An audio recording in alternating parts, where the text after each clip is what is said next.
ಸನಾತನ ಧರ್ಮದಲ್ಲಿ ರಥಸಪ್ತಮಿ ಹಬ್ಬಕ್ಕೆ ವಿಶೇಷವಾದ ಮಹತ್ವವನ್ನು ನೀಡಲಾಗಿದೆ. ನಂಬಿಕೆಗಳ ಪ್ರಕಾರ ಈ ದಿನದಂದು ಸೂರ್ಯನ 7 ಕುದುರೆಗಳು ಅವನ ರಥವನ್ನು ಎಳೆಯಲು ಪ್ರಾರಂಭಿಸುತ್ತವೆ. ರಥಸಪ್ತಮಿಯ ದಿನದಂದು ಸೂರ್ಯದೇವರು ಇಡೀ ಪ್ರಪಂಚದ ಜ್ಞಾನವನ್ನು ಹೆಚ್ಚಿಸಲು ಪ್ರಾರಂಭಿಸಿದರು ಎಂದು ಹೇಳಲಾಗುತ್ತದೆ. ಆದ್ದರಿಂದ ಈ ದಿನವನ್ನು ಸೂರ್ಯದೇವರ ಜನ್ಮದಿನವೆಂದೂ ಸಹ ಆಚರಿಸಲಾಗುತ್ತದೆ. ರಥಸಪ್ತಮಿಯ ದಿನದಿಂದ ಬೇಸಿಗೆಯ ಕಾಲ ಪ್ರಾರಂಭವಾಗುವುದು. ಈ ದಿನವು ರೈತರಿಗೆ ಸುಗ್ಗಿಯ ಆರಂಭವನ್ನು ಸಂಕೇತಿಸುತ್ತದೆ. 2025ರ ರಥಸಪ್ತಮಿಯನ್ನು ಯಾವ ದಿನದಂದು ಹೇಗೆ ಆಚರಿಸಲಾಗುತ್ತದೆ ಎಂಬುದನ್ನು ತಿಳಿದುಕೊಳ್ಳೋಣ. ರಥಸಪ್ತಮಿಯನ್ನು ಸೂರ್ಯದೇವನ ಆರಾಧನೆಗಾಗಿ ಮೀಸಲಿಡಲಾಗಿದೆ. 2025ರ ರಥಸಪ್ತಮಿಯನ್ನು ಫೆಬ್ರವರಿ 4ರಂದು ಮಂಗಳವಾರ ಆಚರಿಸಲಾಗುವುದು. ರಥಸಪ್ತಮಿಯ ಶುಭ ಮುಹೂರ್ತ ಯಾವುದು? ರಥಸಪ್ತಮಿ ದಿನ ಪೂಜೆಯನ್ನು ಮಾಡೋದು ಹೇಗೆ? ಈ ಹಬ್ಬದ ಮಹತ್ವ ಮತ್ತು ಮಂತ್ರಗಳು ಯಾವುವು ಅಂತ ಈ ವಿಡಿಯೋದಲ್ಲಿ ತಿಳ್ಕೊಳ್ಳೋಣ. ನಮಸ್ಕಾರ ಸ್ನೇಹಿತರೆ, ಎಲ್ಲರಿಗೂ ಮಾನು ಮನೋಜ್ ಕನ್ನಡ ಯೂಟ್ಯೂಬ್ ಚಾನಲ್ಗೆ ಸ್ವಾಗತ. ರಥಸಪ್ತಮಿಯ ಹಬ್ಬದ ಮಹತ್ವವೇನು? ರಥಸಪ್ತಮಿ ಹಬ್ಬವನ್ನು ರೈತರಿಗೆ ಸುಗ್ಗಿಯ ಆರಂಭದ ಸಂಕೇತವೆಂದು ಪರಿಗಣಿಸಲಾಗುತ್ತದೆ. ಈ ದಿನದಿಂದಲೇ ಬೇಸಿಗೆಯೂ ಕೂಡ ಪ್ರಾರಂಭವಾಗುತ್ತದೆ. ಈ ದಿನವನ್ನು ದಾನ ಧರ್ಮ ಮಾಡುವುದಕ್ಕೆ ಬಹಳ ವಿಶೇಷವೆಂದು ಪರಿಗಣಿಸಲಾಗಿದೆ. ಈ ದಿನದಂದು ದಾನ ಮಾಡೋದ್ರಿಂದ ಹಿಂದೆ ಮಾಡಿದ ಎಲ್ಲ ಪಾಪಗಳು ಮತ್ತು ರೋಗಗಳಿಂದ ಪರಿಹಾರ ಸಿಗುತ್ತದೆ ಎಂದು ಹೇಳಲಾಗುತ್ತದೆ. ಈ ದಿನ ಸೂರ್ಯೋದಯಕ್ಕೆ ಮೊದಲು ಸ್ನಾನ ಮಾಡುವ ಸಂಪ್ರದಾಯವಿದೆ. ಈ ದಿನದಂದು ಪವಿತ್ರ ನದಿಯಲ್ಲಿ ಸ್ನಾನ ಮಾಡೋದ್ರಿಂದ ದೇಹದ ಎಲ್ಲ ರೋಗಗಳು, ವಿಶೇಷವಾಗಿ ಚರ್ಮಕ್ಕೆ ಸಂಬಂಧಿಸಿದಂತಹ ರೋಗಗಳು ಗುಣವಾಗುತ್ತವೆ ಎಂದು ಹೇಳಬಹುದು. ಇದಕ್ಕಾಗಿಯೇ ರಥಸಪ್ತಮಿಯನ್ನು ಆರೋಗ್ಯ ಸಪ್ತಮಿ ಎಂದು ಸಹ ಕರೆಯಲಾಗುತ್ತೆ. ಇನ್ನು 2025ರ ರಥಸಪ್ತಮಿಯ ದಿನಾಂಕ 2025 ಫೆಬ್ರವರಿ 4ರಂದು ಮಂಗಳವಾರ ಬಂದಿದೆ. 2025ರ ರಥಸಪ್ತಮಿಯ ಸ್ನಾನದ ಸಮಯ ಬಂದು ಫೆಬ್ರವರಿ 4ರಂದು ಮಂಗಳವಾರ ಮುಂಜಾನೆ 5:23ರಿಂದ ಬೆಳಗ್ಗೆ 7:08 ಇರುತ್ತದೆ. ಇನ್ನು ಈ ರಥಸಪ್ತಮಿಯಂದು ಅರುಣೋದಯದ ಸಮಯ ಬಂದು ಮಂಗಳವಾರ ಬೆಳಗ್ಗೆ 6:43. ಇನ್ನು ಸೂರ್ಯೋದಯದ ಸಮಯ 2025 ಫೆಬ್ರವರಿ 4 ಮಂಗಳವಾರ ಬೆಳಗ್ಗೆ 7:08. ಸಪ್ತಮಿಯ ತಿಥಿ ಪ್ರಾರಂಭವಾಗುವುದು ಮಂಗಳವಾರ ಮುಂಜಾನೆ 4:37ರಿಂದ. ಸಪ್ತಮಿ ತಿಥಿಯ ಮುಕ್ತಾಯ ಮಂಗಳವಾರ ಮಧ್ಯಾಹ್ನ 2:30 ಇರುತ್ತದೆ.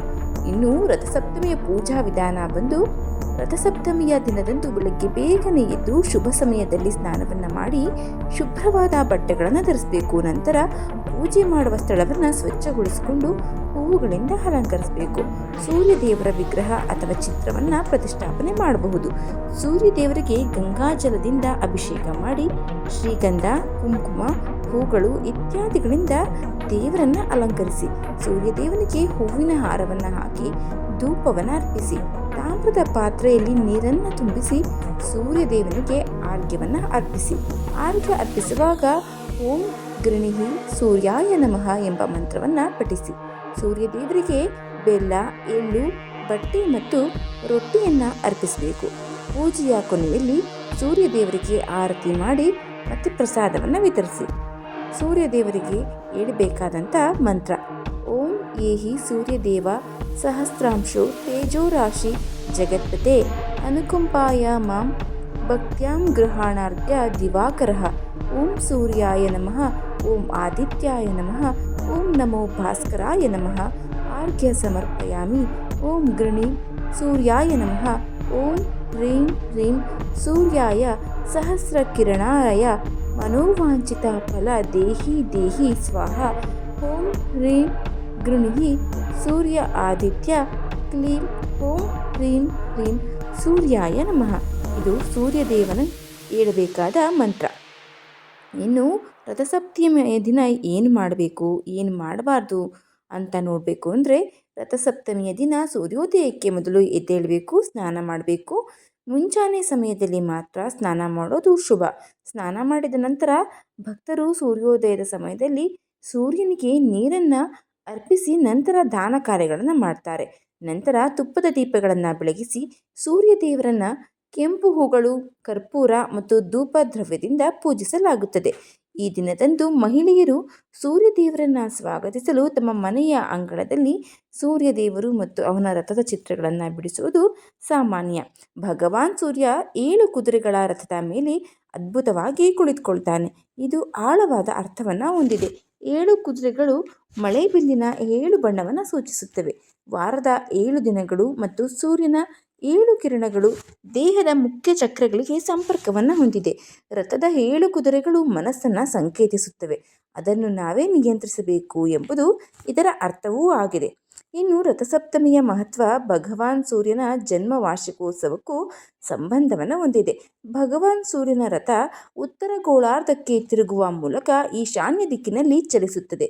ಇದು ಋತುವಿನ ಬದಲಾವಣೆಯನ್ನು ಸಹ ಸೂಚಿಸುತ್ತದೆ. ಪುರಾಣಗಳಲ್ಲಿಯೂ ಸಹ ಸೂರ್ಯದೇವನನ್ನು 7 ಸಮರ್ಥ ಕುದುರೆಗಳು ಎಳೆಯುವ ರಥವನ್ನು ಸವಾರಿ ಮಾಡೋದನ್ನು ತೋರಿಸಲಾಗಿದೆ.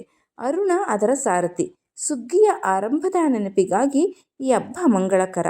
ರೈತರು ಹಲವು ಬೆಳೆಗಳನ್ನು ಕೊಯ್ಲು ಮಾಡಲು ಸೂರ್ಯನನ್ನು ಪೂಜೆ ಮಾಡೋದನ್ನು ಕಾಣ್ಬೋದು. ಇದು ರಥಸಪ್ತಮಿಯ ಬಗ್ಗೆ ಇರುವಂತಹ ಮಾಹಿತಿ. ಈ ಮಾಹಿತಿ ನಿಮಗೆ ಸ್ವಲ್ಪನಾದರೂ ಇಷ್ಟ ಆಗಿದ್ದರೆ ದಯವಿಟ್ಟು ಶೇರ್ ಮಾಡಿ, ಲೈಕ್ ಮಾಡಿ. ವಿಡಿಯೋ ಬಗ್ಗೆ ನಿಮ್ಮ ಅನಿಸಿಕೆ ಅಭಿಪ್ರಾಯವನ್ನು ಕಮೆಂಟ್ ಬಾಕ್ಸ್ನಲ್ಲಿ ತಿಳಿಸಿ. ಚಾನಲ್ನ ಇನ್ನೂ ಸಬ್ಸ್ಕ್ರೈಬ್ ಮಾಡ್ಕೊಂಡೆ ನೋಡ್ತಾ ಇದ್ದರೆ ದಯವಿಟ್ಟು ಸಬ್ಸ್ಕ್ರೈಬ್ ಮಾಡಿಕೊಂಡು ನೋಡಿ. ಧನ್ಯವಾದಗಳು.